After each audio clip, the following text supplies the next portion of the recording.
Je vais partager la... Ici, cliquez ici. Partager. Ici, cette flèche. Partager écran ou application, c'est ça. Oui. Fenêtre de l'application. Vous sélectionnez et partagez. Ok. Merci. Je peux utiliser de mon... Si vous voulez. Je peux utiliser... Oui. دابا ما غادي يكونش داك Les échos. لي زيكو داكشي بحال داك النهار. لا. Merci Sinabil. On va essayer aujourd'hui en espérant que ça va marcher. Avec votre offre, on peut essayer, là, ça a été réussi. شنو هو الصوت المشكل انا عندي كيتكونيكتاو اكثر من 250 اور كولابوريت كياخذ غير 250. هذا هو المشكل. الطلبه خاصهم يتفاهموا هذه الوضعيه ديال ما عندناش واخا السيونس الناس اللي ما قدروش يدخلوا اون ديريكت لونجستري. Merci Sinabil.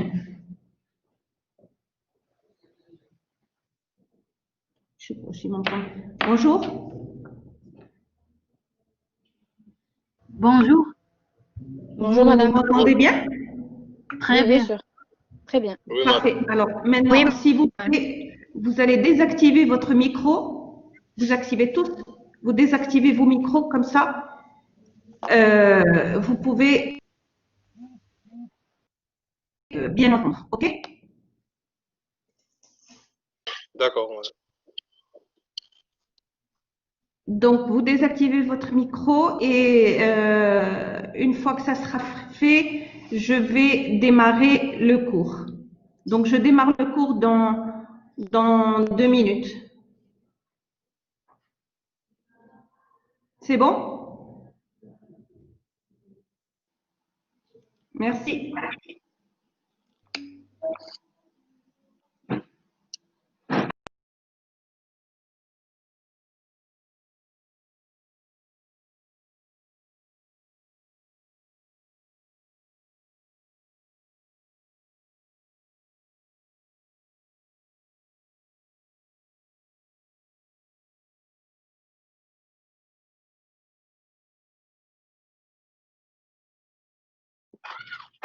Bien, alors, bonjour. Donc, la séance dernière, vous ne pouviez pas entendre. Donc, aujourd'hui, je reprends un petit peu ce que j'étais censée vous faire voir avec vous au cours de la séance de mardi. Donc là, je vais vous présenter les éléments du cours que l'on va voir durant ce semestre. Et puis, nous entamerons le chapitre introductif. Donc, comme je vous ai dit, la gestion des ressources humaines, le cours de gestion des ressources humaines va traiter enfin déjà a pour objectif de vous transmettre les fondamentaux de la gestion des ressources humaines. D'accord? Quand je dis les fondamentaux, c'est-à-dire que on va à travers le cours donc définir ce qu'est la gestion des ressources humaines, voir quelles sont les pratiques qui sont associées à la gestion des ressources humaines et essayer de vous donner les outils de base pour pouvoir comprendre et pratiquer, on va dire, ce qui relève de la gestion des ressources humaines. Donc, pour cela, nous avons au niveau du plan de secours un chapitre introductif. Alors, c'est une introduction générale à la gestion des ressources humaines qui nous permet de définir ce que c'est que la gestion des ressources humaines, hein, quel est son enjeu, c'est-à-dire qu'est-ce que ça représente pour quel est l'enjeu de la gestion des ressources humaines pour les organisations. Alors, quand on parle de gestion des ressources humaines, c'est d'abord de la gestion. D'accord? Donc, vous savez ce que c'est que la gestion. Je sais que l'ensemble pour la plupart d'entre vous, vous avez choisi le parcours gestion. Donc, la gestion, c'est quelque chose que vous devez connaître. Eh bien, la gestion des ressources humaines, c'est de la gestion. C'est de la gestion appliquée à un champ particulier. C'est quoi ce champ particulier? Ce sont les ressources humaines. Et on va voir en quoi c'est particulier. Le fait qu'on applique de la gestion, les principes de gestion aux ressources humaines. Et ça nous permet donc, la définition de la gestion des ressources humaines nous permettra de revenir un peu sur les éléments de son évolution. Pourquoi, comment elle a évolué, comment, une fois qu'on l'aura défini, voir un petit peu les éléments de son évolution. Puis, bien entendu, il s'agira de voir toujours dans ce chapitre introductif quels sont les éléments constitutifs de la gestion des ressources humaines, c'est-à-dire sur quoi elle repose pour jouer le rôle qui lui est attribué au sein de l'organisation. Quand je dis au sein de l'organisation, c'est-à-dire l'entreprise, les administrations, etc. Toute organisation fait de la gestion des ressources humaines. Et donc là, vous voyez que quand je parle de gestion des ressources humaines, je fais référence en fait à une fonction. Et donc là aussi, ce sont des éléments que je vais vous expliquer au cours de ce chapitre introductif. D'accord? Alors, bien entendu, une fois qu'on a vu quels sont les éléments constitutifs de la gestion des ressources humaines, ça nous permet de voir justement ces éléments à travers les chapitres, à travers les chapitres qui suivent. OK?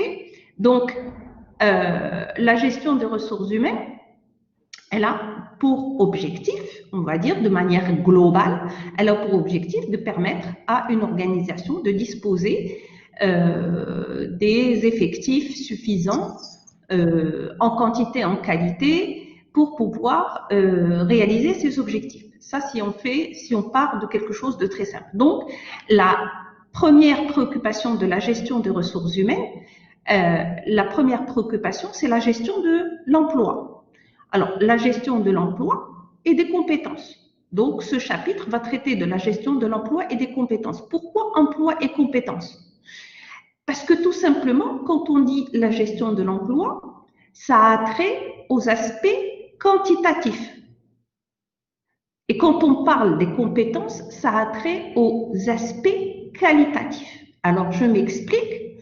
La gestion de l'emploi, dans son aspect quantitatif, va permettre de définir quels sont les besoins, par exemple, d'une entreprise en ressources humaines pour réaliser son objectif.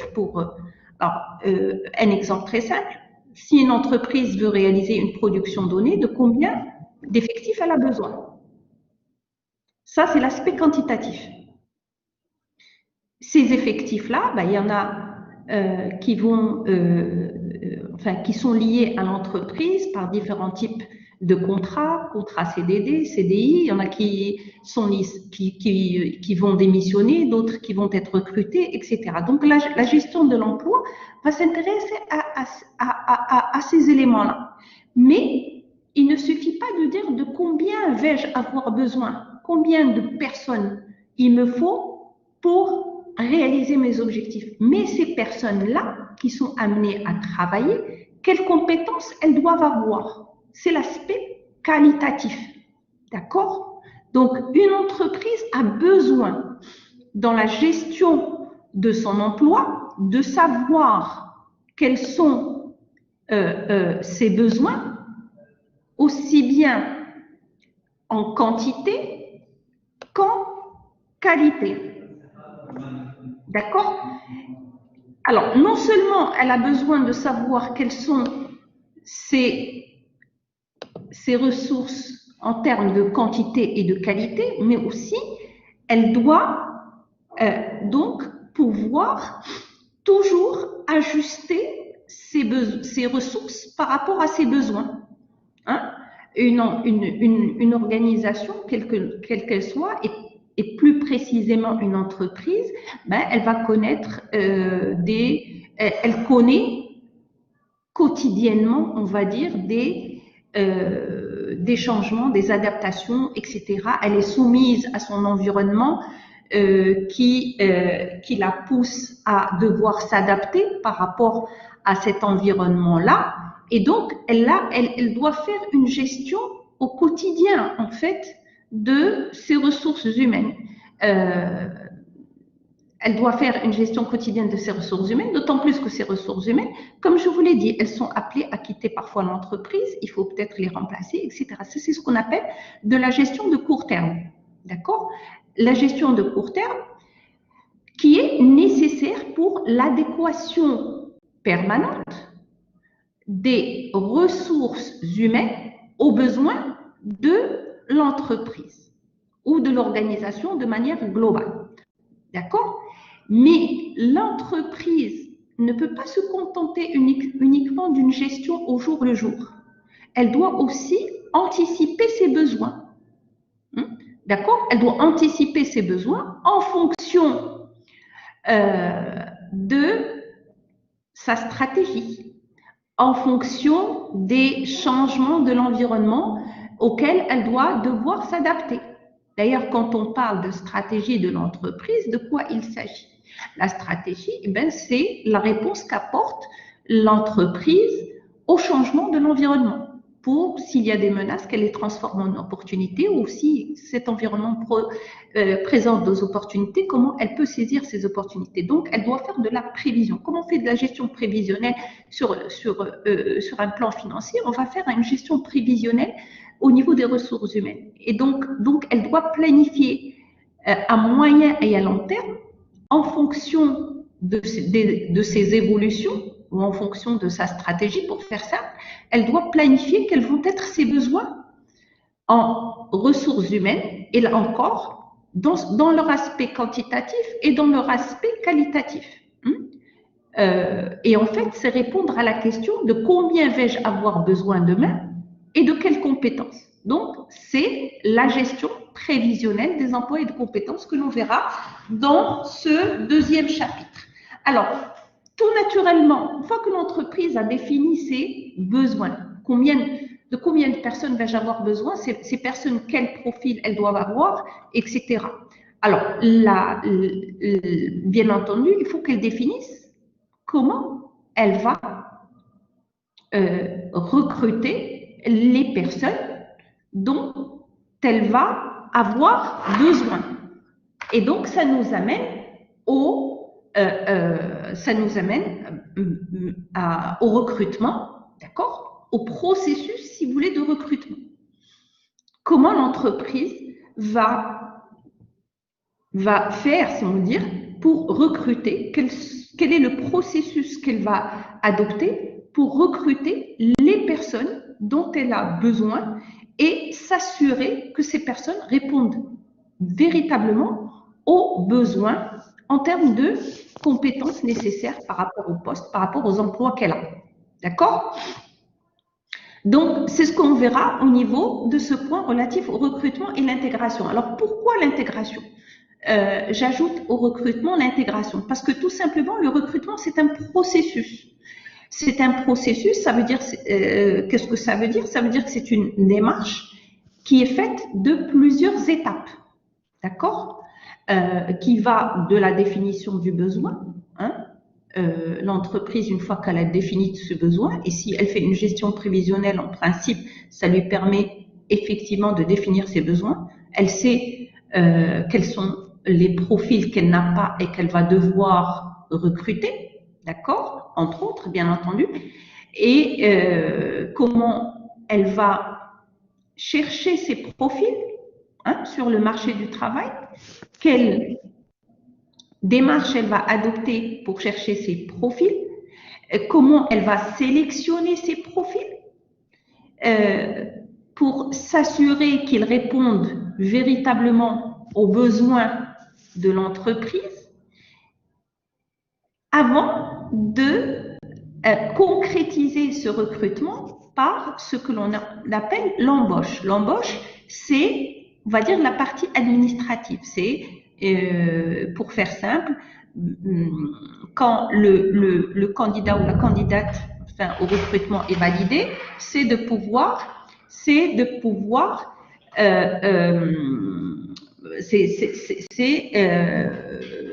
la phase de la conclusion du contrat de travail, etc. Et là encore aussi, même au niveau du contrat de travail, l'entreprise répond à un certain nombre de questionnements. Quel type de contrat de travail? Est-ce que ça va être un CDI? Est-ce que ça va être un CDD? C'est en fonction, là aussi, en fonction de ses besoins. OK? Donc, c'est ce que l'on verra. On verra au niveau de ce point-là. Mais une fois que l'embauche est effectuée, on dit que le processus de recrutement n'est pas terminé.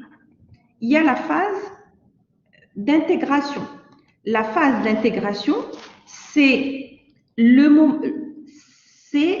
en fait ce qu'on peut appeler la phase de socialisation de la personne recrutée, phase de socialisation ou d'apprentissage organisationnel qui va lui permettre de devenir opérationnel. Même si vous avez les compétences nécessaires, une fois que vous êtes recruté, vous avez besoin d'un temps d'adaptation pour pouvoir devenir rapidement opérationnel. Il faut que vous connaissiez, par exemple, quelles sont les procédures de l'entreprise, quelles sont les méthodes de travail de l'entreprise, etc., etc. Et donc, cette phase d'apprentissage organisationnel est essentielle parce que c'est ce qui permet la réussite aussi, c'est ce qui contribue aussi à la réussite du processus de recrutement. C'est pour ça que l'intégration fait partie du processus de recrutement. Alors, bien entendu, l'entreprise, avant même qu'elle recrute, quand elle décide de recruter du personnel, la question qui se pose pour elle, c'est comment on va rémunérer ces personnes-là? OK? Et donc, ça nous amène au chapitre sur la gestion des rémunérations. Alors, quand on dit la gestion des rémunérations, au niveau de ce chapitre-là, il ne s'agit pas de voir comment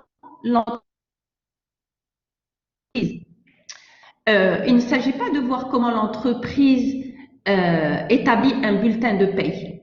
D'accord? Ce n'est que j'allais dire, la partie finale du système de rémunération. C'est d'abord comment on va concevoir le système de rémunération de manière à ce qu'il réponde aux besoins de l'entreprise et aux besoins des personnes. Et donc, la rémunération doit en principe reposer sur ce qu'on appelle un triple équilibre. Un triple équilibre, en l'occurrence, ce qu'on peut appeler l'équilibre interne ou l'équité interne, c'est-à-dire il faut que l'entreprise puisse concevoir un système de rémunération qui permette d'assurer que chaque personne dans l'organisation est rémunérée en fonction de ce qu'elle apporte à l'organisation, c'est-à-dire qu'elle puisse assurer une équité de cette rémunération, faire en sorte que les individus estiment que la rémunération qu'ils reçoivent est une rémunération juste. Une rémunération juste, c'est-à-dire qui correspond à ce qu'ils apportent, c'est-à-dire leur contribution par rapport à ce qu'ils reçoivent de l'entreprise. OK? Donc ça, c'est le premier équilibre que doit respecter un système de rémunération, ce qu'on appelle l'équité interne. Mais l'entreprise, elle n'est pas isolée. Je disais donc, l'entreprise n'est pas isolée. L'entreprise, elle vit dans un environnement. et dans cet environnement, il va y avoir des entreprises concurrentes, et il y a une réalité du marché du travail, etc., qu'elle doit prendre en compte, d'accord, dans son système de rémunération. Il y a un environnement, comme j'ai dit, un environnement concurrentiel, il y a l'état du marché du travail, il y a la législation aussi, et elle doit en tenir compte, et c'est ce qu'on appelle l'équilibre externe. Je donne un exemple très simple pour que vous puissiez comprendre. C'est-à-dire que l'entreprise, si elle paye pour un même niveau de poste, si elle paye en dessous de ce que payent des entreprises concurrentes, qu'est-ce qui va se passer? Elle risque de ne pas garder ses ressources humaines ou de ne pas attirer les ressources humaines dont elle a besoin. Donc, il faut que, à compétence égale, le salaire puisse être, j'allais dire, à compétence égale, il faut qu'elle puisse pouvoir payer, hein, par rapport, on va dire, à ce qui est payé par les autres entreprises. Il y a aussi la réalité du marché du travail. Qu'est-ce que j'entends par réalité du marché du travail? Le marché du travail, si vous voulez, il est régi un peu par la loi de l'offre et de la demande. Et donc, s'il y a une rareté des profils, ça va avoir une incidence sur les niveaux de rémunération. Et par contre, si il y a, on va dire, abondance de profils, etc., là aussi, ça va avoir, on va dire, une incidence un peu à la baisse, hein, sur les rémunérations. En fait, l'entreprise doit prendre en compte tous ces éléments-là. Elle va prendre en compte aussi ce qu'on peut appeler les contraintes légales. Les contraintes légales, je donne un exemple très simple, ça vous le connaissez. En principe, il y a la principale contrainte légale, c'est le salaire minimum. Le salaire minimum, c'est-à-dire le SMIC, hein, ce qu'on appelle le SMIC. L'entreprise, en principe, ne peut pas payer en deçà, hein, du SMIC. C'est une contrainte légale. Et si l'État décide d'augmenter le SMIC, l'entreprise doit prendre en compte ces augmentations pour les inclure dans au niveau de son système de rémunération. Donc, elle doit prendre en compte ces contraintes, hein, de l'environnement externe. Et donc, c'est ce qu'on appelle l'équilibre externe. Et il y a un troisième équilibre qui est très important pour l'entreprise. Ce troisième équilibre, c'est l'équilibre financier. L'équilibre financier, c'est-à-dire qu'il faut que la capacité à payer de l'entreprise soit au moins supérieure ou égale à la masse salariale. C'est-à-dire qu'il ne faut pas que les rémunérations qu'elle va servir, et donc qui constituent, on va pour simplifier, qui constitue sa masse salariale, il ne faut pas qu'elle soit, il ne faut pas que cette masse salariale puisse remettre en cause son équilibre financier, sachant que cette masse salariale, elle est amenée à évoluer en fonction d'un ensemble de facteurs. Et donc, elle doit pouvoir faire une gestion de sa masse salariale, une gestion de sa masse salariale, et notamment une gestion prévisionnelle de sa masse salariale, de manière à ce que ça ne remette pas en cause son équilibre financier. D'accord? Donc, elle doit prendre en compte tous ces éléments-là pour construire son système de rémunération qui doit répondre, comme j'ai dit, à ce triple équilibre, l'équilibre interne, ou ce qu'on appelle l'équité interne, l'équilibre externe vis-à-vis de son environnement et l'équilibre financier. Donc, une fois qu'on aura vu cette gestion des rémunérations, ok? Alors,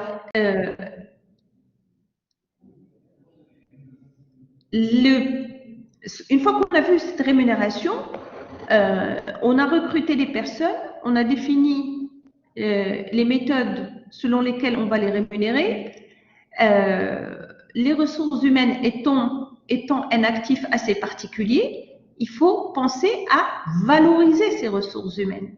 Alors, la valorisation de ces ressources humaines, c'est ce qui constitue le chapitre 4. Qu'est-ce qu'on entend par valorisation des ressources humaines? C'est-à-dire que contrairement à une machine, l'individu, avec le temps, il peut développer de nouvelles compétences. Une machine, quand vous l'achetez, vous savez quelles sont ses performances et vous savez quelle est son obsolescence. C'est-à-dire au bout de combien d'années elle est amortie ou elle est obsolète, il faut la changer. Mais un individu, avec le temps, dans l'organisation, il peut développer ses compétences.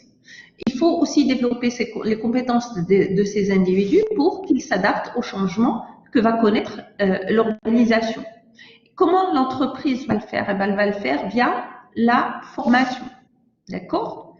Via la formation pour pouvoir maintenir les compétences actuelles des personnes, d'accord? Mais aussi développer de nouvelles compétences qui répondent aux besoins de l'organisation. Mais pour mettre en place un système de formation, pour pouvoir être aussi dans l'équité dont on a parlé au niveau du système de rémunération, etc., pour pouvoir contrôler la performance des individus et de l'organisation. L'entreprise doit pouvoir évaluer les personnes ou évaluer ses ressources humaines. Et donc, évaluer ses ressources humaines pour mieux contrôler la performance de chacun, dont découle la performance globale de l'organisation, mais aussi pour pouvoir assurer l'évolution de ces personnes.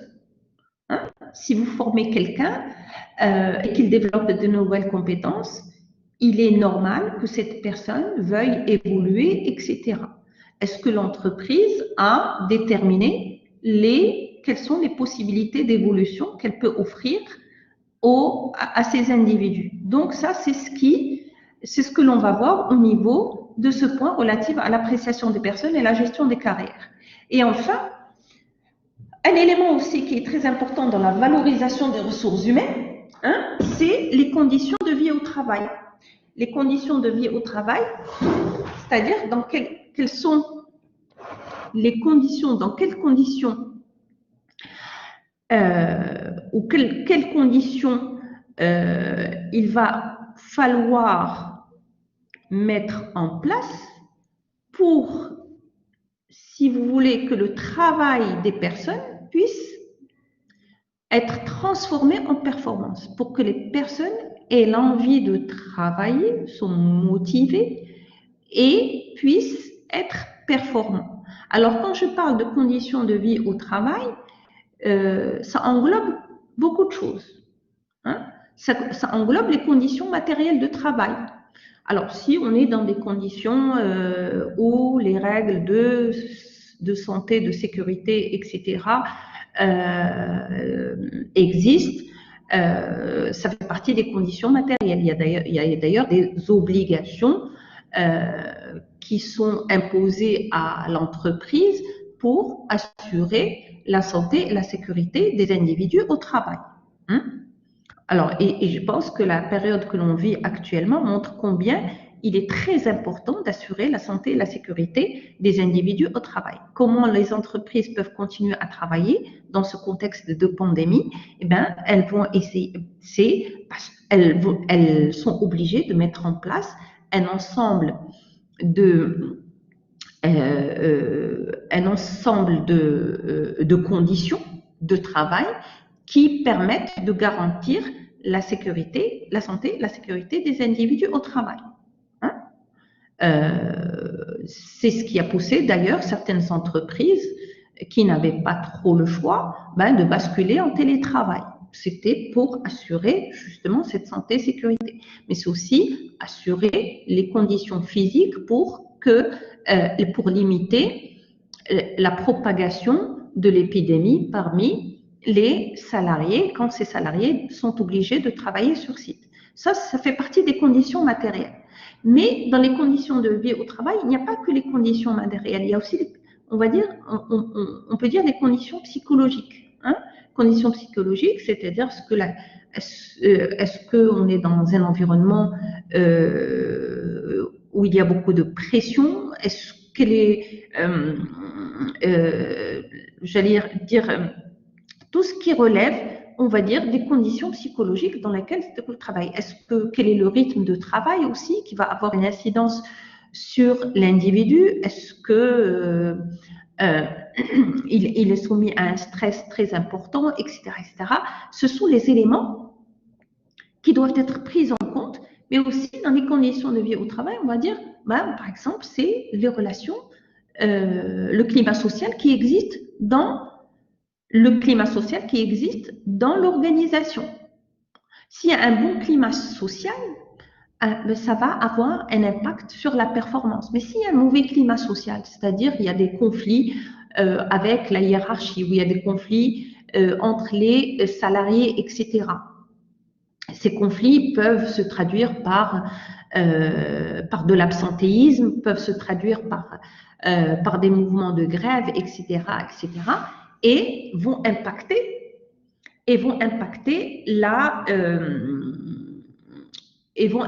donc les conditions de vie au travail et vont donc impacter la performance de l'organisation. Donc, elle doit en tenir compte. Donc, ce sont les principaux éléments donc, que l'on va voir au niveau de ce chapitre. Donc, voilà, je vous ai présenté l'essentiel de ce que l'on va voir au niveau de ce cours de gestion de gestion des ressources humaines.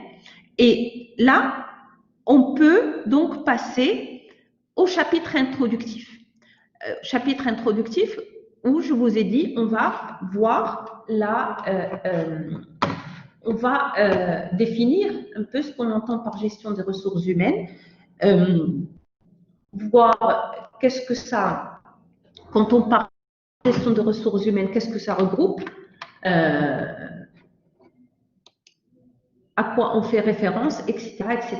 Donc, ça nous permettra d'évoquer aussi un peu l'évolution. Ça nous permettra d'évoquer aussi l'évolution qu'a connue la gestion des ressources humaines. Donc,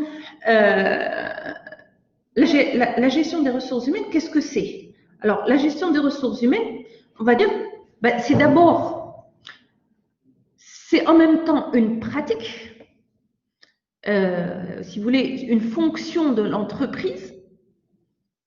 C'est une fonction de l'entreprise. Alors, une fonction de l'entreprise au même titre que les autres fonctions de l'entreprise. Quand je dis une fonction au même titre que les autres fonctions dans l'entreprise, c'est-à-dire au même titre qu'une fonction production, qu'une fonction financière, etc. Elle n'est pas plus importante ou moins importante que les autres fonctions. Mais c'est une fonction particulière. Et on verra par la suite en quoi c'est une fonction particulière, si vous voulez, ou spécifique par rapport aux autres fonctions. Mais en tant que fonction de l'entreprise, au même titre, que les autres fonctions de l'entreprise, elle a un rôle à jouer. Et ce rôle consiste en quoi? Ce rôle, c'est tout simplement de pouvoir assurer,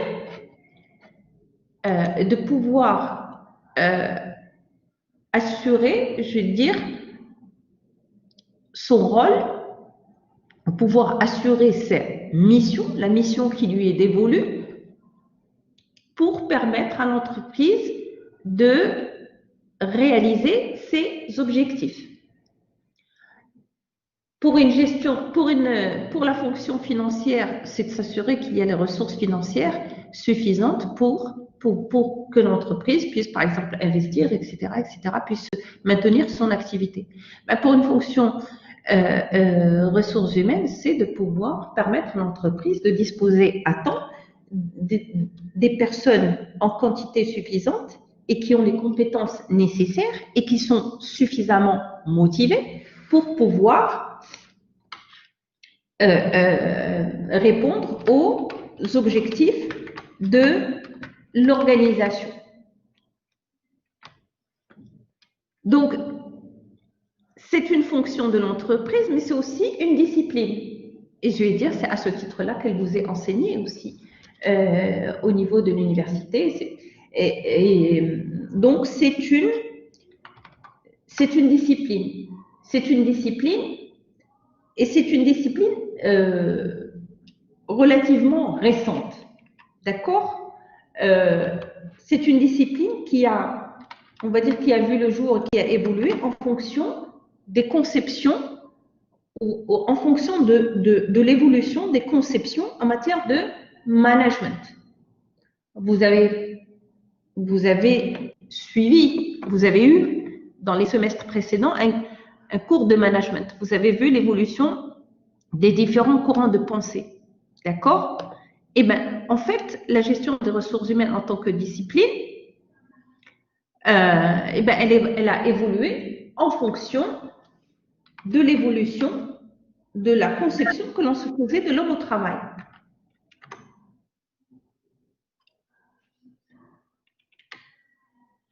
Et de ce fait, c'est une discipline qui est, comme je l'ai dit, relativement récente et qui connaît encore des évolutions.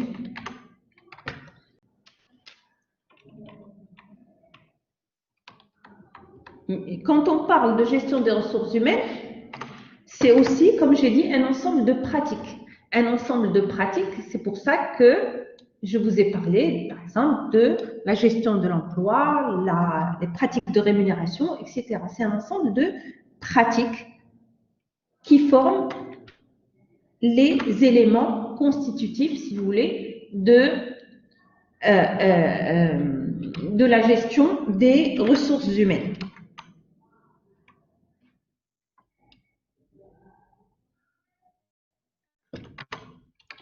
Alors, vous m'excusez, vous me donnez 2 secondes pour...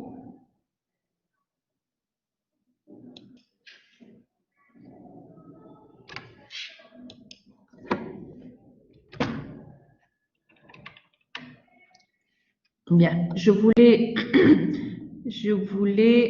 vous... donc, je voulais vous projeter un autre support, mais j'ai des soucis pour la joindre. Peu importe. Donc, je disais que la gestion des ressources humaines, c'est une discipline et qui fait partie des sciences de gestion. C'est pour ça qu'au départ, je vous ai dit, c'est quoi la gestion des ressources humaines? C'est d'abord de la gestion, mais c'est aussi une fonction de l'entreprise au même titre que les autres fonctions de l'entreprise. Alors, dans notre cours, on va plus s'intéresser à la fonction de l'entreprise. Et cette fonction, un peu comment elle a évolué et quels sont ces domaines, si vous voulez, d'application. Donc, on va commencer par une définition assez simple. La définition de Martori et Crozet, c'est la définition que je reprends assez régulièrement parce que c'est une définition simple, mais en même temps qui est que j'estime assez complète quand on cherche, si vous voulez, à la décortiquer. Donc, la définition de la gestion de ressources humaines qui est donnée par Martori et Crozet, c'est la gestion de ressources humaines peut être définie comme la gestion des hommes au travail dans des organisations. La gestion des hommes au travail dans des organisations. C'est une définition qui est simple. D'accord? Mais si on s'arrête sur chaque terme, alors, donc on a dit c'est la gestion des hommes. La gestion, qu'est-ce que c'est? D'accord? Ça nous amène à, comme je vous l'ai dit, à définir ce que c'est que la gestion. Alors la gestion, on peut dire que la gestion, ce sont toutes les activités de pilotage et de contrôle qui contribuent à la performance de l'entreprise. Autrement dit, c'est ce que j'appelle moi un processus d'optimisation sous contrôle. C'est ça, faire de la gestion. On va essayer d'optimiser, de prendre les décisions de manière à pouvoir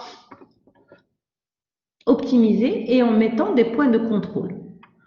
C'est valable pour tous les autres champs de la gestion, que ce soit au niveau, par exemple, de la gestion financière, que ce soit tous les domaines de gestion de l'entreprise. OK? Et donc, en tant que telle, la gestion des ressources humaines va contribuer à la performance de l'entreprise en régulant les problèmes humains liés à l'organisation du travail.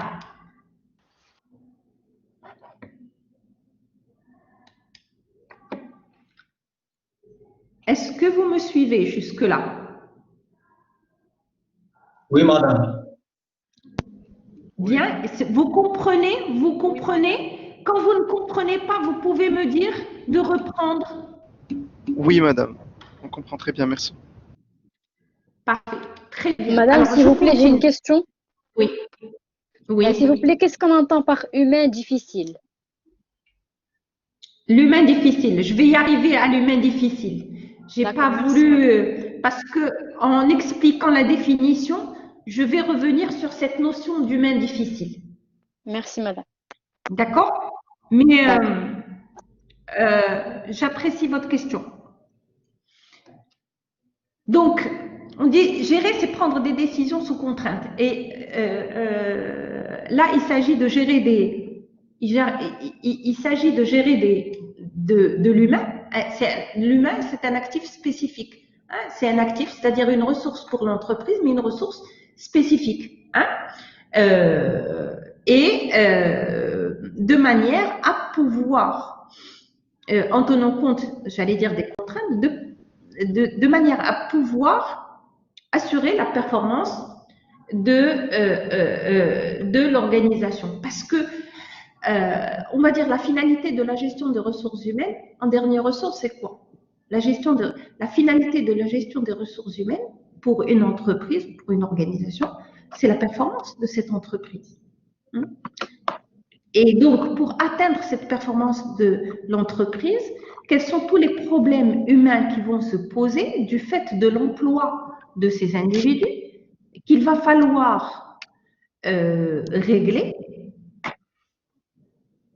pour pouvoir assurer cette performance. D'accord? Et donc, en tant que tel, on va dire que là, la fonction ressources humaines ou la gestion des ressources humaines, c'est une des fonctions de l'entreprise qui a le plus évolué.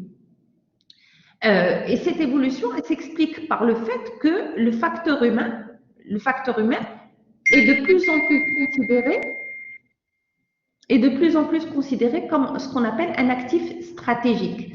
Un actif stratégique, c'est-à-dire comme un moyen de se différencier de leur concurrence. Ce qui fait que une entreprise va être plus performante une autre, ce n'est pas toujours son niveau de technologie, parce que par exemple, je vous donne un exemple, parce que la technologie, elle devient accessible au plus grand nombre. Parfois, ce n'est pas toujours des problèmes financiers, mais ce qui va faire la différence, c'est la qualité de ces ressources humaines. D'accord? une entreprise qui a, on va dire, les moyens technologiques nécessaires, les ressources financières nécessaires, mais qui n'a pas les personnes compétentes nécessaires au fonctionnement justement de cette technologie, etc., ben, elle ne sera pas performante. Donc, ça devient un actif stratégique qui permet de se différencier de la concurrence. D'accord? Et les entreprises prennent, si vous voulez, de plus en plus conscience que le personnel ne constitue pas uniquement un coût, mais également une source de création de valeur. Et donc, l'évolution de la gestion des ressources humaines, si vous voulez, ou de la fonction ressources humaines, l'enjeu principal, c'est l'accroissement des performances des organisations en y associant le plus étroitement possible les ressources humaines. Et comme je vous l'ai dit, cette fonction, elle a évolué sous l'effet de plusieurs contraintes sur lesquelles on pourra revenir plus tard. Donc, mais pour rester sur cette définition, donc on a dit c'est la gestion des hommes, donc on a dit la gestion, donc la gestion de ressources humaines, c'est de la gestion, et gérer, c'est prendre des décisions sous contrainte, et on aura au cours de nos séances de revenir cette notion de décision sous contrainte. Madame, s'il vous plaît, Oui, puis-je vous demander une question, s'il vous plaît? allez-y. Est-ce qu'en gestion de ressources humaines, la majorité des contraintes qui peuvent se poser sont des contraintes essentiellement humaines? Si oui, quel genre de contraintes, s'il vous plaît, pouvez-vous nous donner un exemple des contraintes humaines qui peuvent se poser? Merci. Alors, oui, je peux vous répondre. Alors, les contraintes, elles sont de toutes sortes. Elles ne sont pas qu'humaines. Les contraintes, elles peuvent être humaines, mais les contraintes que va connaître l'entreprise quand elle va gérer des ressources humaines. Il y a les contraintes de l'environnement qui vont impacter l'entreprise et qui vont impacter ses ressources humaines. Il y a des contraintes liées à l'environnement technologique, à l'environnement légal, à l'environnement tout type, j'allais dire, de contraintes qui relèvent de cet environnement et qui a un impact sur l'entreprise et qui, partant de là, a un impact sur ses ressources humaines. OK? Parce que l'entreprise, vous le savez, hein, c'est un système qui est ouvert sur son environnement. C'est-à-dire qu'il est influencé par son environnement, mais qui cherche aussi à influencer son environnement. Maintenant, il y a aussi des contraintes qui relèvent de l'humain lui-même, des ressources humaines, hein, notamment le niveau de collaboration, hein, le niveau de motivation de ces individus. Parce que vous pouvez avoir une personne qui est très compétente dans l'entreprise, mais qui ne veut pas coopérer. Pourquoi elle ne va pas vouloir coopérer? Parce que peut-être qu'elle considère que ses conditions de travail ne sont pas satisfaisantes. Peut-être parce qu'elle est en situation de conflit avec sa hiérarchie. Peut-être parce qu'elle n'est pas satisfaite de son niveau de rémunération, et ainsi de suite. Il y a ce qui relève de l'humain, et ça nous permettra de revenir justement à cette question de l'humain difficile, c'est que quand vous gérez de ressources financières, ok, vous gérez des actifs financiers, des ressources financières. On va dire c'est simple.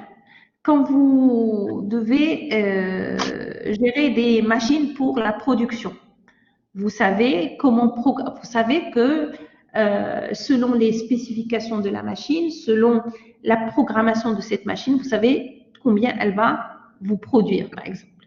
Et vous savez que au bout d'un certain moment, cette machine elle est obsolète, il va falloir la changer par une machine plus récente, etc., etc. Mais l'humain, c'est un facteur de production, c'est aussi un facteur de production pour l'entreprise. Mais c'est un facteur de production qui est spécifique. Alors, qu'est-ce que ça veut dire spécifique? Parce qu'il n'est pas seulement, il n'est pas seulement, il n'est pas seulement objet comme une machine ou autre, mais il est aussi sujet. C'est-à-dire que l'individu, il est autonome.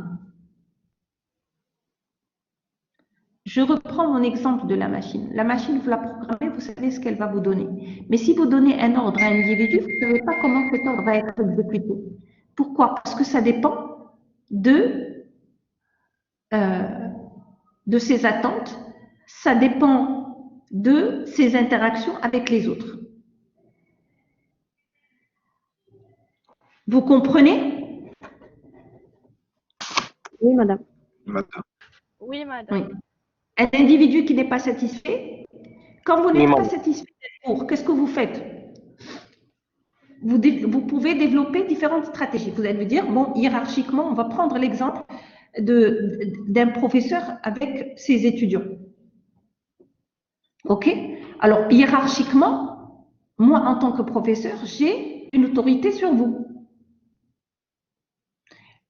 Mais je ne peux pas vous obliger. Je ne peux pas vous obliger, si vous voulez. Même, je peux définir les modalités du cours, les modalités d'examen, etc., etc.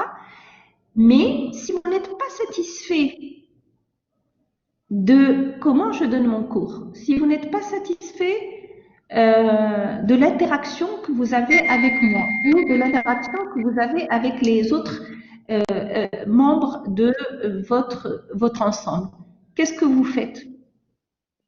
Soit vous n'assistez pas au cours, d'accord? Soit vous allez protester, etc. Si vous êtes en conflit avec vos camarades, parce qu'il y en a qui veulent suivre, d'autres ne veulent pas suivre, soit vous êtes mécontent de la manière dont le prof vous traite, soit vous êtes mécontent de la manière dont il donne son cours. Moi, je prends ce parallèle, je fais ce parallèle-là pour vous expliquer un petit peu comment ça se passe aussi dans l'entreprise. Donc, quand vous donnez un ordre à un individu, ça dépend, ça ne va, contrairement à une machine, vous ne savez pas exactement ce que ça va donner, cet ordre-là. Pourquoi? Parce que ça dépend d'un ensemble d'éléments. Hein. Ça dépend de sa motivation, de son degré de collaboration, etc., de ses conditions de travail. Est-ce qu'il en est satisfait, pas satisfait, etc. C'est en cela que l'humain est difficile. Ça dépend de ses attentes. Et donc, ce n'est pas un objet de gestion uniquement, c'est aussi un sujet. Quand on dit sujet dans le sens, un sujet, c'est quelqu'un, je suis sujet, je suis autonome.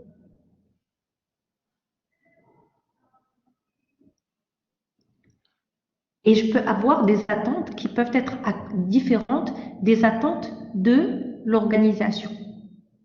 Et c'est pour cela que je vous ai dit au départ que la gestion des ressources humaines, c'est une fonction de l'entreprise au même titre que les autres fonctions. Elle n'est pas plus importante, elle n'est pas moins importante, mais elle est spécifique. Elle est spécifique parce qu'elle gère de l'humain et elle gère de l'humain difficile. C'est-à-dire que c'est un facteur de production. C'est un facteur de production. Au même titre, on va dire, au même titre que les autres facteurs de production, le capital, etc. Mais c'est un facteur de production spécifique parce qu'il réagit aux décisions qui sont prises. Et c'est ça qui fait la spécificité de la gestion des ressources humaines. D'accord?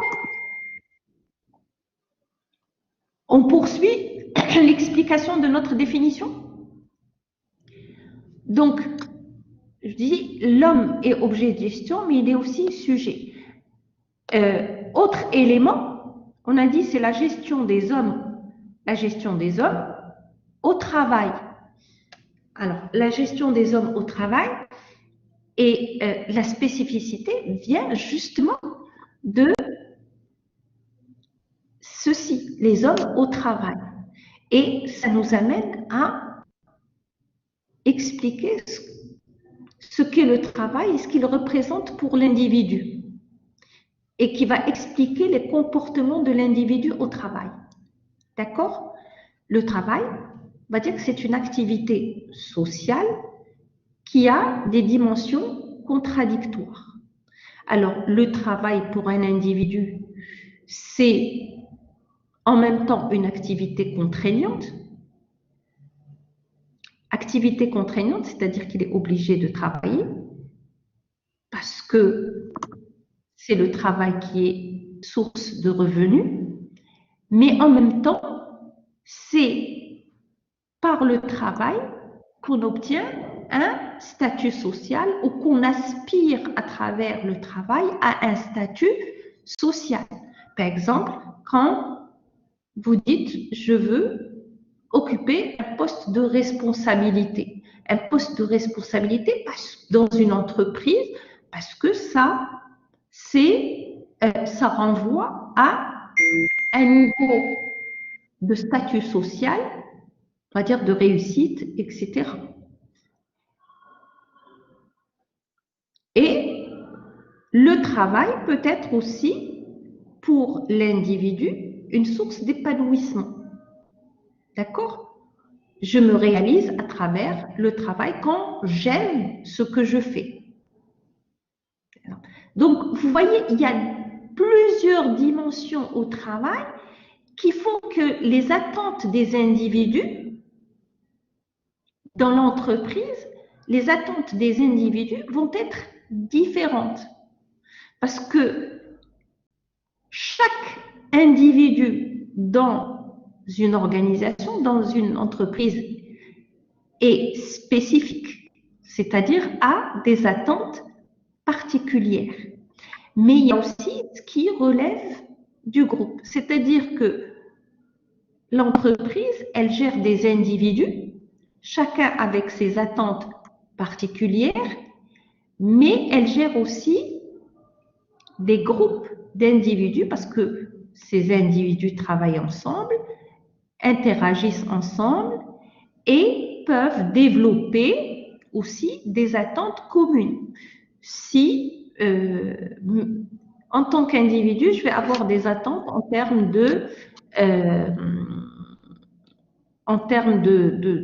travail épanouissant, en termes on va dire de reconnaissance que j'attends à travers mon travail, que j'attends de l'entreprise à travers mon travail, etc., etc.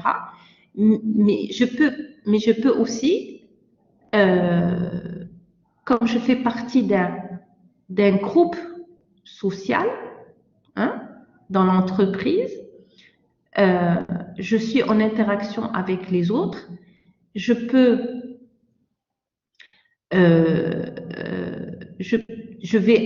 je vais peut-être être en conflit avec les autres, je vais peut-être être aligné avec les autres, etc. Et c'est tout cela que l'entreprise doit prendre en compte. Je vais donner un exemple très simple. Quand une personne n'est pas satisfaite de son travail, qu'est-ce qu'elle va faire? Elle peut quitter, elle peut changer de travail, elle peut aller protester auprès de sa hiérarchie. Elle a différents moyens d'action. Mais quand c'est tout le groupe, mais elle ne peut pas faire grève toute seule. La grève est un acte collectif. Vous comprenez la différence, ce que je veux dire par là? Oui, madame. Donc, ça veut dire Oui, madame. gère des insatisfactions des individus, mais aussi des groupes. Et donc, c'est ce qui fait la spécificité de la gestion des ressources humaines. Donc, on continue sur cette définition. On a dit, donc, la gestion des hommes au travail. On a expliqué chacun de ces termes. Qu'est-ce qui reste? La gestion des hommes au travail dans les organisations. Alors, dans les organisations, c'est pour ça qu'à chaque fois, je dis entreprise, mais je dis aussi organisation, parce que toutes les structures qui rassemblent des individus pour atteindre un objectif commun, font de la gestion des ressources humaines. D'accord? C'est-à-dire qu'on va trouver de la gestion des ressources humaines, pas uniquement dans les entreprises. Quand je dis entreprise, c'est-à-dire une entreprise à but lucratif. OK? Mais on va retrouver dans tout type d'organisation. Une organisation, qu'est-ce que c'est? Une organisation, c'est un groupe qui poursuit un objectif commun. Donc, la fonction de ressources humaines est une fonction indispensable, effectivement, pour répondre à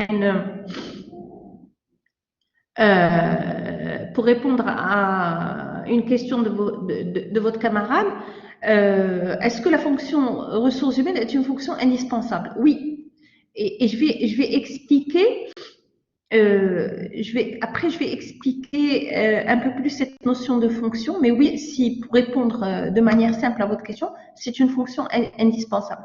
Est-ce qu'on peut considérer la situation actuelle générée par la COVID-19 comme étant une contrainte pour l'organisation? Oui, c'est une contrainte pour les entreprises et donc elle a impacté l'entreprise et elle a impacté ses ressources humaines, puisqu'elle l'a amené à des changements dans les méthodes de travail. Elle a amené à des changements dans les conditions matérielles de travail. La preuve, regardez, nous, ici, on est obligé de faire un cours à distance. Donc, c'est une contrainte générée par COVID-19. Quand je suis, moi, dans une salle de classe, en train de faire un cours à un prof, si vous voulez, je fais de la gestion, en train de faire un cours à des étudiants, je fais de la gestion de ressources humaines. Vous, en tant qu'étudiant, moi, en tant que professeur, eh ben, j'appartiens à un corps social qui est celui de la faculté. Et en tant que tel, on est des ressources humaines qui sommes gérées par faculté. Ce n'est pas une entreprise, c'est pas une entreprise à but lucratif. C'est une organisation, ok? Quand vous êtes dans un hôpital, il y a de la gestion des ressources humaines. Quand vous êtes dans une petite structure, il y a de la gestion des ressources humaines. On dit qu'à chaque fois qu'il y a un responsable et des subordonnés, on fait de la gestion des ressources humaines. Et c'est là où je reviens à la notion de fonction. Elle est indispensable, même si on n'a pas un service. Quand on parle de fonction, on fait référence à l'ensemble des activités qui permettent de réguler l'ensemble des activités, retenez bien ça, l'ensemble des activités qui permettent de réguler le travail des individus. D'accord? De manière simple. Donc, c'est-à-dire que même si on n'a pas un service identifié, c'est-à-dire qu'on n'a pas un service du personnel, c'est-à-dire qu'on n'a pas l'entité administrative dans une entreprise, la fonction, elle existe. C'est-à-dire qu'on fait de la gestion de ressources humaines. Je prends le cas d'une PME, une petite et moyenne entreprise, ou une petite entreprise qui n'a que quelques salariés.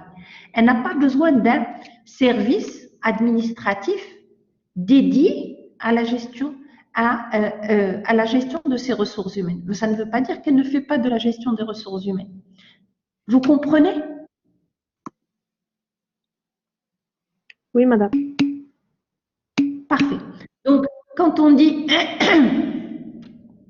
c'est la gestion des hommes au travail dans les organisations, donc on fait référence à toutes les organisations qui rassemblent des individus pour atteindre un objectif commun. Une association, eh ben, ses membres, ils peuvent être tous volontaires, mais il y a quand même une gestion bénévole et il y a toujours une gestion, il y a une gestion des ressources humaines. Donc, ce point est important à comprendre. Mais bon, pour la suite, quand on va aborder les autres chapitres, je parlerai essentiellement de la fonction ressources humaines dans une entreprise. Donc, c'est pour ça que la plupart du temps, j'emploierai le terme entreprise, mais sachez que ce n'est pas une fonction exclusive à l'entreprise, mais à toutes les organisations. D'accord? Donc, voilà une définition qui apparemment est simple, mais qui nous permet de voir toute la complexité, toute la complexité et les enjeux de la gestion des ressources humaines pour pour les organisations de manière générale et pour l'entreprise en particulier. D'accord?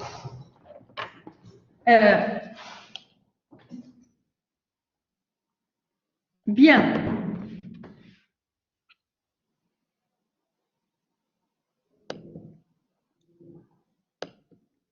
Alors, les enjeux de la gestion des ressources humaines. Alors, je vous ai dit que de toutes les fonctions de toutes les fonctions de l'entreprise, si on se limite au cadre de l'entreprise, c'est la fonction qui est le plus évoluée.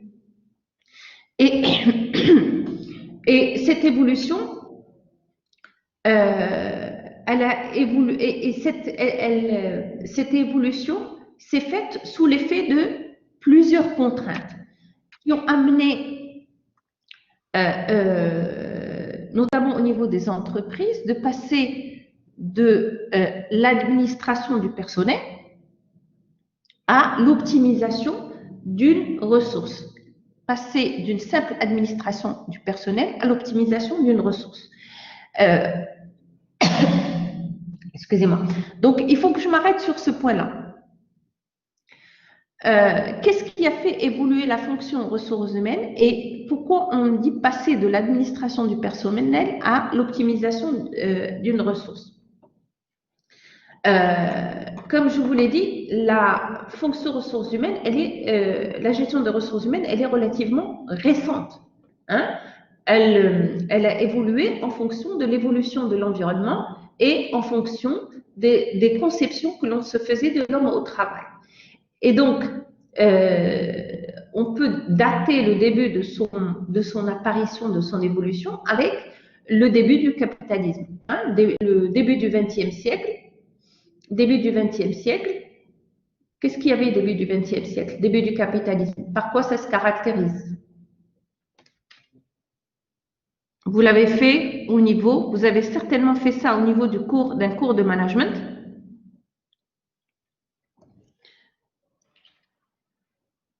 Début du capitalisme, c'est le début, hein, on est passé de la production artisanale à la production industrielle.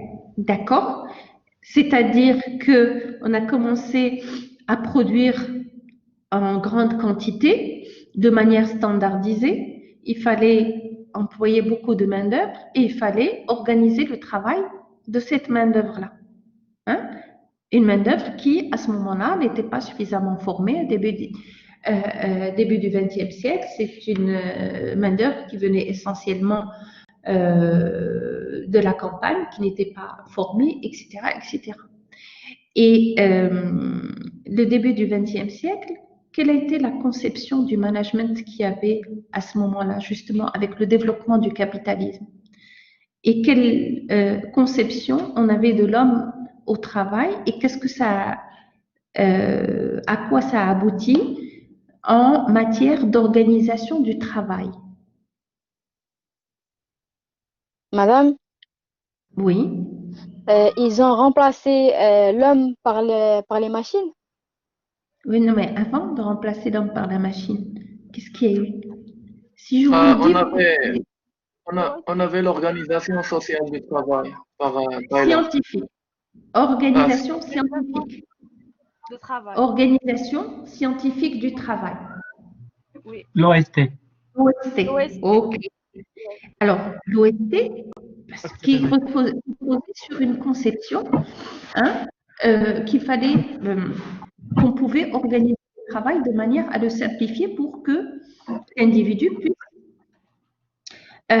produire plus. Hein. La principale préoccupation des entreprises, c'était comment produire plus. Comment produire plus. Et donc, Taylor a mis en place ce qu'on appelle l'organisation scientifique du travail. L'organisation scientifique du travail, c'est-à-dire c'est une méthode d'organisation du travail qui va permettre d'augmenter la productivité des individus. Et cette conception reposait sur cette méthode, si vous voulez, reposait sur une conception de l'individu au travail qui était un individu interchangeable, etc. C'est un peu le prolongement de la machine, etc. On considérait l'individu comme un facteur de production au même titre que le facteur de production. D'accord? Et le prolongement du Taylor avec le Fordisme, qu'est-ce que ça a donné?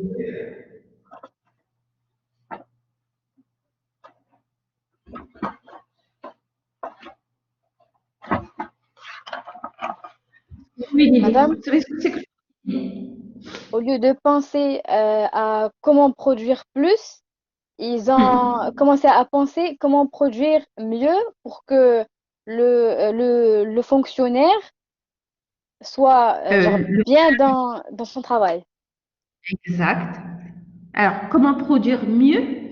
Mais en fait, c'est pas pour que l'individu soit mieux dans son travail, mais parce que l'évolution de l'environnement économique, plus avec l'accélération du progrès technique, etc., a fait que l'élévation du niveau de vie, ça je parle de manière générale, et en général, quand on dit ça, on parle d'abord de l'Europe dans un premier temps, enfin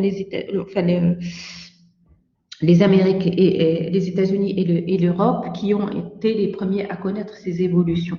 D'accord? Avec comme j'ai dit, avec le progrès technique, l'évolution du progrès technique, etc., une fois que les besoins étaient largement satisfaits, la question, ce n'était pas de comment produire plus, c'était comment de produire mieux. C'est-à-dire que le critère de différenciation entre les entreprises ou les critères de la concurrence, si vous voulez, entre les entreprises ne reposaient plus uniquement sur produire plus, mais produire mieux, c'est-à-dire sur la qualité. Alors, et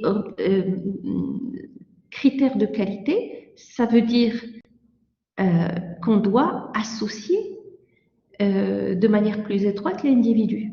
OK? Parce que toutes les tâches d'exécution, etc., avec le progrès technique, elles pouvaient être faites par la machine. Et donc, comment on va produire mieux? C'est en développant, en ayant, si vous voulez, un personnel de plus en plus qualifié, mais aussi qui doit être motivé pour pouvoir rechercher la qualité totale auquel aspire l'entreprise. OK? Parce que l'accélération du progrès technique va remettre en cause les compétences et les qualifications. Le travail devient de plus en plus complexe et il doit être accompli par un personnel qui est de plus en plus qualifié. Mais quand vous avez un personnel qui est de plus en plus qualifié, ses exigences aussi sont plus importantes. Il ne veut pas être géré comme un simple facteur de production. OK? Donc, il doit être motivé pour pouvoir s'aligner sur, on va dire, sur pouvoir s'aligner sur les intérêts sur les intérêts de l'organisation ou plus particulièrement sur les intérêts de l'entreprise. Donc, c'est pour ça que je dis la gestion des ressources humaines, elle a évolué en fonction de ces contraintes de l'environnement, ces contraintes de l'environnement qui, elles aussi, ont modifié la conception que l'on se faisait de l'individu au travail. On est passé d'une conception de l'individu comme facteur de production, comme étant un coût qu'il faut minimiser. On est passé à une conception de l'individu comme étant une ressource dans laquelle il faut investir.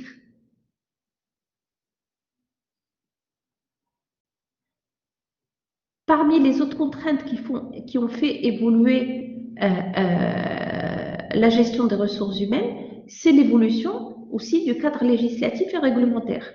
Au début du capitalisme, il n'y avait pratiquement pas de cadre législatif qui régissait les relations entre employeurs et employés, et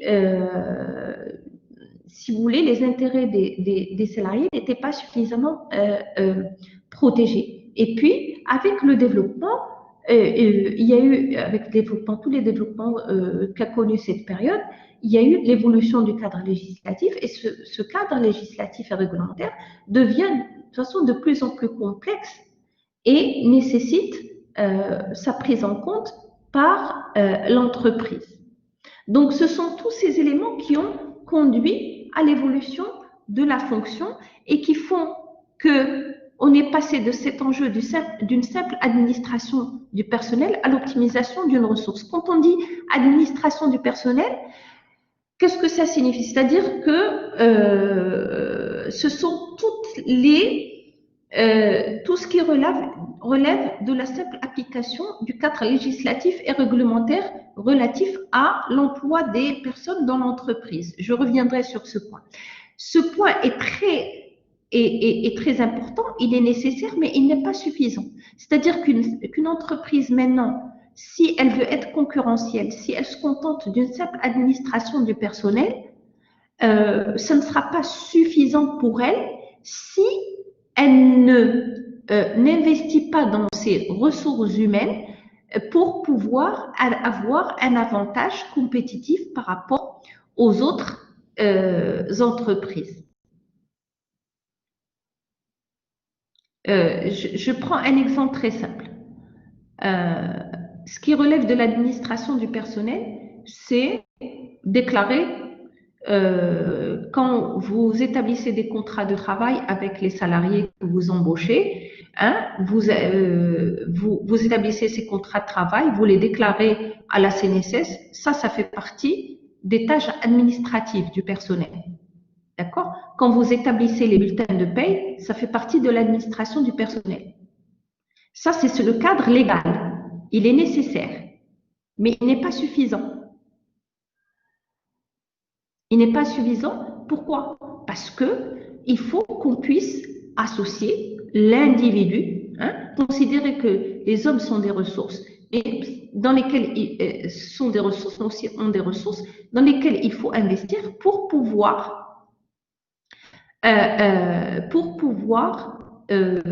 atteindre les objectifs de l'entreprise et, comme j'ai dit, et in fine, la performance de l'entreprise. C'est ce qui va lui permettre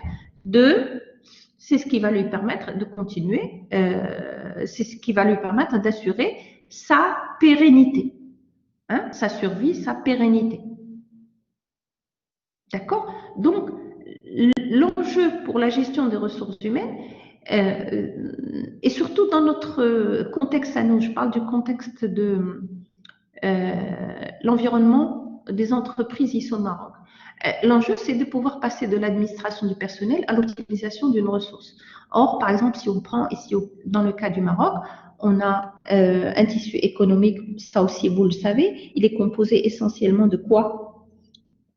Essentiellement de PME. Et on va trouver au niveau de la gestion des ressources humaines, on va trouver surtout l'aspect administration du personnel. Hein? On n'est pas encore à un stade d'évolution de la fonction qui est très avancé de la gestion des ressources humaines. Et ça a un impact sur la performance de ces entreprises. OK? Donc ça, c'est le premier enjeu. Le deuxième enjeu, comme j'ai dit, c'est considérer que les hommes sont des ressources et ont des ressources à mettre au service de l'entreprise pourvu que l'entreprise puisse y investir et développer ces ressources en assurant leur motivation pour qu'elles veuillent bien mettre leurs compétences au service de l'organisation. D'accord? Je prends un exemple très simple. Il ne suffit pas de former un salarié pour qu'il être sûr qu'il va mettre ses compétences au profit de l'organisation. Non seulement il doit être formé, mais il doit être motivé. S'il n'est pas satisfait, qu'est-ce qu'il va faire? Même s'il est formé, il ne va pas agir dans le sens que veut l'organisation. Donc, ça, c'est très important que l'entreprise prenne ça en compte. Le troisième point, c'est concilier deux impératifs pour l'entreprise. Deux impératifs, c'est un impératif quantitatif, comment optimiser l'utilisation de la main-d'œuvre pour une meilleure adéquation besoins-ressources. Ça, c'est l'aspect quantitatif dont je vous ai parlé tout à l'heure, comment assurer l'adéquation entre les effectifs de l'entreprise et ses besoins. D'accord? Comme je dis, de combien vais-je avoir besoin, de combien de personnes vais-je avoir besoin, ça c'est l'aspect quantitatif.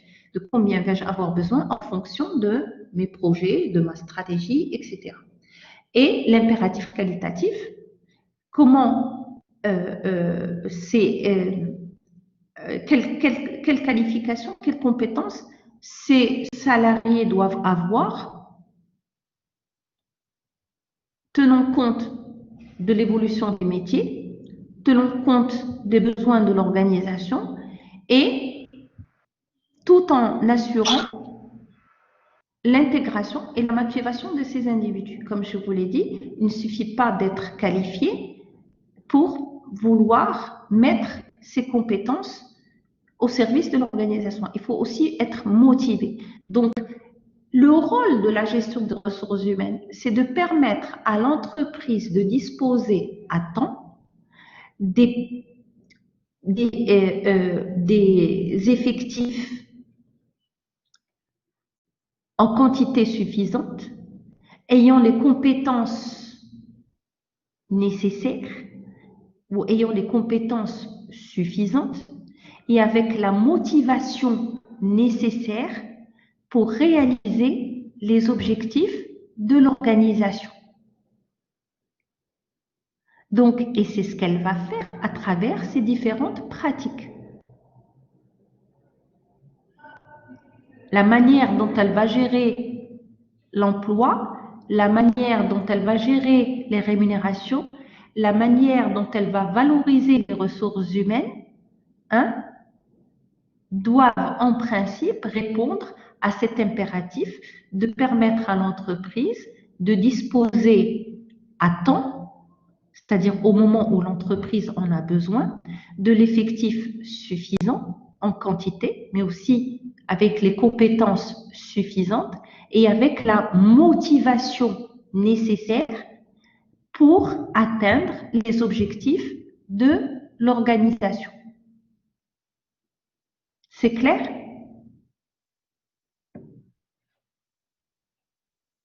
Oui, madame. Oui, madame. Parfait. Alors, on va... Madame, Oui? est-ce que vous pouvez répéter l'impératif quantitatif, si c'est possible, s'il vous plaît? L'impératif quantitatif. Quantitatif, c'est-à-dire de combien vais-je avoir besoin, la question que va se poser l'entreprise. Combien il me faut d'effectifs pour réaliser mes objectifs? Combien Merci, de personnes? madame. Ça, c'est l'aspect quantitatif.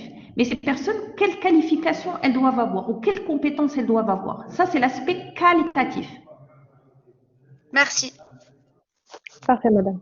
Donc, le rôle de la gestion des ressources humaines ou le rôle de la fonction ressources humaines, c'est de permettre à l'entreprise de disposer à temps, c'est-à-dire au moment où l'entreprise en a besoin, de l'effectif suffisant, ayant les compétences ou les qualifications suffisantes et avec la motivation nécessaire pour répondre aux objectifs de l'organisation. Et c'est pour pouvoir jouer ce rôle-là, remplir cette mission, elle va mettre en œuvre un ensemble de pratiques ou de politiques que je vous ai citées tout à l'heure, c'est-à-dire la manière dont elle va gérer son emploi, la manière dont elle va mettre en place son système de rémunération, sa politique de rémunération, la manière dont elle va valoriser ses ressources humaines, doivent répondre à cette mission. de permettre à l'entreprise de disposer à temps du personnel suffisant avec la motivation suffisante pour réaliser les objectifs de l'organisation. D'accord? Bien. Alors, on peut arrêter là pour aujourd'hui. Si vous avez des questions, je réponds à vos questions et puis on reprendra la séance prochaine. Alors, bien entendu, je vous mettrai des ressources, c'est-à-dire des supports, un support de cours qui est assez complet et je vous mettrai des quiz pour que Madame, s'il vous plaît, est-ce que vous allez garder l'enregistrement du live? Madame, Pardon? Est-ce que vous allez garder l'enregistrement de ce... L'enregistrement, vous allez garder oui, je garde l'enregistrement. Je garde l'enregistrement et vous Madame, pouvez le vous gardez retrouver dans les sur ressources. ENT? Je vais le garder sur l'ENT, oui. Merci, Non, mais madame. madame, s'il vous plaît, une autre question. Madame, par S'il rapport vous plaît, madame, on trouvera le support cours au niveau du centre copie normalement ou juste ici sur ENT, sur la plateforme? Mais écoutez, on est dans une phase de dématérialisation. Vous n'avez pas besoin de l'avoir au niveau du centre copie. Vous l'avez sur la plateforme. Vous pouvez l'avoir sur la plateforme et ça sera suffisant. D'accord, parce qu'il y a des profs, qui ont procédé à ça aussi. C'est pour ça qu'on demande. Écoutez, allez, nous, on est dans une période de dématérialisation. La preuve, c'est qu'on fait le cours à distance. Je vais vous mettre les ressources sur la plateforme. À chaque fois qu'il y a quelque chose que je vais juger intéressant, je vais vous l'ajouter sur la plateforme. Je vais vous mettre des quiz. On va travailler comme ça. Et après, si vraiment vous avez besoin d'un polycopier à déposer au centre copie, on le fera. Mais je ne vois pas l'utilité. Vous aurez vos capsules vidéo, enfin cet enregistrement, vous aurez, je pense que ça devrait suffire. C'est bon, madame. Si vous trouvez que c'est pas nécessaire, c'est bon. C'est bien. Merci. Parfait. Donc, est-ce qu'il y a d'autres questions? Madame, merci, madame. Non, madame. Vous avez bien compris ce que j'ai expliqué? Non, madame, merci. Merci beaucoup, madame. Oui, madame, c'était clair. Madame, l'explication était claire. Madame, s'il vous plaît, vous pouvez répéter ce que vous êtes en train de dire concernant le quiz et le cours? Je mettrai, alors, je mettrai par la suite les supports de cours sur la plateforme et je vous mettrai aussi des quiz et des exercices au moment où il le faut, hein, des quiz ou des QCM, je vous les mettrai sur la plateforme, sur l'ENT. Ok? Ça vous permettra à chaque fois de savoir, si quand vous faites les quiz, de savoir si vous avez bien compris ou pas. D'accord. D'accord, madame. Parfait. D'accord. Merci. Okay. Bien. D'accord, merci madame. Bien, alors je suis contente que cette séance, on a pu faire le cours.